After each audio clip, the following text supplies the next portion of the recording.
Perfeito. E aí acho que entra numa outra questão. A nossa dificuldade de pedir ajuda também. Que também vem muito da nossa educação. Porque eu aprendi lá atrás que eu não posso pedir ajuda pra ninguém, não posso contar com ninguém.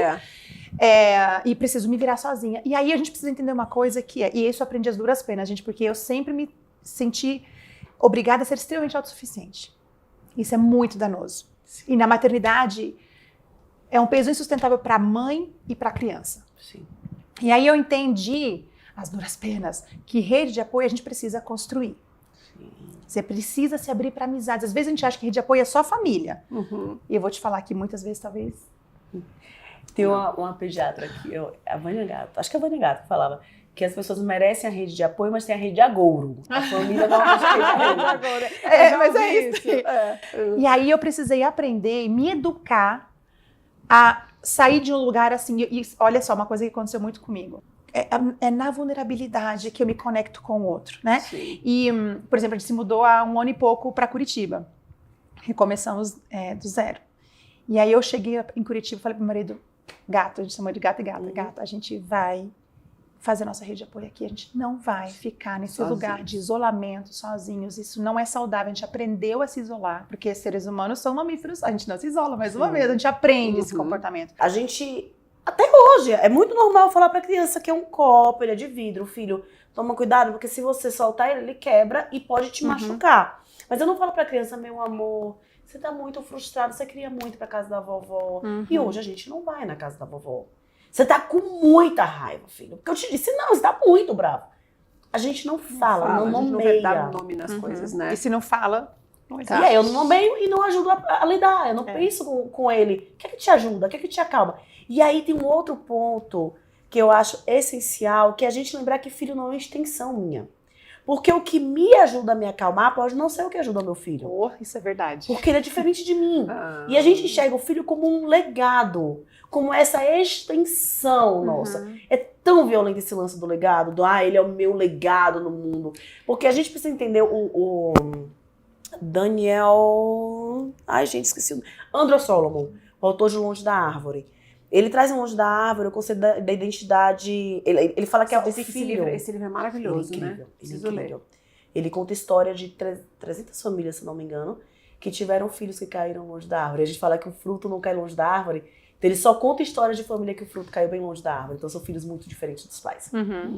E aí ele fala do quanto a identidade do filho interfere na nossa identidade. Então ele é um homem gay. Ele fala, meu pai não é só o meu pai, ele é pai de um homem gay. Onde ele estiver, quem me conhece vai saber que ele é pai de um homem gay. Então a gente tem uma tendência de querer mudar a personalidade do filho para que ele se encaixe na identidade que eu criei para mim.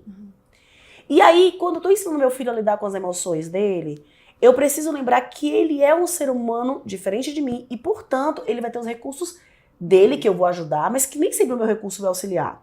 Então, assim, eu tenho essa tendência à raiva muito grande, pra ficar triste, eu faço um esforço pra lembrar, eu estou com raiva porque eu tô triste. A Maia falou que ela que se encolhe, eu sou aquela que assim, tô com medo, eu vou botar minha cara mais feia e falar, venha. Sabe? Eu aprendi a encarar o medo pra ontem. Porque a vida te colocou em situações... Eu sou mulher negra, sabe? Então assim, tem muita coisa na minha história. E eu fui criada por um pai que ele tinha... Meu pai perdeu a mãe dele quando ele tinha 10 anos. O pai dele, o meu avô, era um alcoolista. Então meu pai se virou muito sozinho. E ele criou as filhas dele pra pensar, eu cresci ouvindo, eu posso morrer amanhã e você não vai ter ninguém pra fazer isso por você. Então você fala assim, tô com medo de barata. Ele é uma barata, vença seu medo. Então eu encaro muito, eu sou da briga total. A minha filha, ela é do choro. E aí quando ela nasceu, ela lembra muito mais do que a Maia falou de si. Quando ela nasceu... À medida que ela foi crescendo e que ela ia se escondendo na hora que as coisas aconteciam, que ela ia chorar, aquilo pra mim eu tremia por dentro. Porque eu pensava, cara, eu, que sou dura, não quero um osso duro de roer. A vida já doeu tanto, a vida vai pegar a minha filha, vai machucar e vai cuspir fora.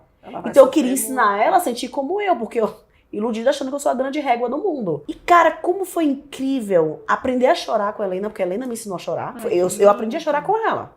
Eu não era do choro, eu só chorava de raiva. Foi ela que me ensinou a chorar de tristeza. E como os nossos filhos ensinam a gente. Nossa, eles são fantásticos. Ela vai pro quarto, ela chora E ela volta gigantesca, com Ai, uma firmeza gente. que eu nunca tive. É lindo Olha, demais. que A minha filha legal. também. E assim, esses dias aconteceu da minha filha cair, machucar, e claro, chorou, né? Normal, ficou no meu colo, e aí eu fiquei acolhendo, e eu já sei que eu não posso ficar falando muito, é só a presença. Sim. Fico lá, acolhendo. E aí ela deu um suspiro. Ai, mãe, foi. Que inveja! Foi, que bonitinho. Sabe, essa é uma Passou. consciência emocional tão maior do que a maioria dos adultos tem. Uma liberdade, um tipo assim, eu tô nem aí. Mundo que capote, eu tô chorando, vou expressar. E se eu chegar com algum discursinho disfarçado meu, tipo, ai filha, mas vamos. Eu não tô pronta, eu preciso chorar mais. Ai, que bonitinha. E eu ensinei a Helena a defender Sensacional o choro isso. dela também. É lindo isso. Eu ensinei, eu falei lá, o mundo vai te dizer que você não pode chorar. Eu ensinei ela desde muito nova, porque eu sabia que o mundo ia fazer isso com ela, né? E aí, se você chegar pra ela e falar, mas não precisa chorar, eu tô chorando porque eu preciso. Nossa, e essa força, a gente acha que é fraqueza, né? O mundo vê o choro, a tristeza é uma fraqueza, e eu olho pra isso e falo assim, que garota é É essa? sabedoria, né? Cara, Que é esse garota orgulho. é. E é maravilhoso quando você fala que ela chorou e fui. Eu não sei vocês, eu fui educada por pais muito rígidos, de diversas formas, enrijecidos pela vida.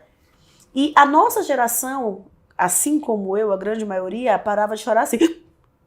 Engole. Nossa. Porque meu pai falava, engula. Desse jeito. Então você parava de chorar com o corpo inteiro tremendo, implodindo. Esse choro a gente não conhece. É verdade. Essa sensação de chorar, você... Tipo, saiu tudo. Cara, ela é muito desconhecida E pra aí, nossa geração. eu acho que, inclusive, nesse ponto, eu sei que é desafiador viver educação positiva e educação não violenta. Por quê? Como é que você vai explicar o que é um choro totalmente chorado? Sim. Cara, só vivendo, só você deixando o teu filho, não deixando chorar sozinho, mas permitindo que o choro dele vá até ele ter essa respiração. E o mais incrível é que a gente tem na teoria polivagal, que é uma vertente da neurociência do trauma, explicações para esse suspiro, Sim. de que realmente o nervo vago voltou, né? Estamos de volta no sistema simpático do nosso sistema nervoso. E aí aliviou. E aí realmente colocou pra fora, não vai ficar somatizando. Então, assim, além da inteligência emocional, de tudo que a gente vê na psicologia, nós temos também neurociência que chega e fala assim, esse alívio que a gente precisa sentir. Porque quando você consegue colocar esse choro e aí dá esse suspiro, aí você colocou pra fora. E as pessoas falam assim, chorar não resolve nada. Eu falo assim, amor, então você nunca chorou pra aliviar. É, Porque quando Você você não chora conhece pra o aliviar, choro. aí resolve tudo, porque a tua perspectiva muda. claro. Você não tá mais tão oprimida naquele lugar assim da não sei o que eu faço, eu tô perdida. Aí quando você consegue botar o choro pra fora, aí você, agora vai. Aí Sim. você consegue. É como se a gente desse alguns passinhos pra trás, né? É. A gente tá aqui, e aí na hora Isso. que você chora, você... Agora Agora eu tô enxergo. vendo um todo, É. né? Eu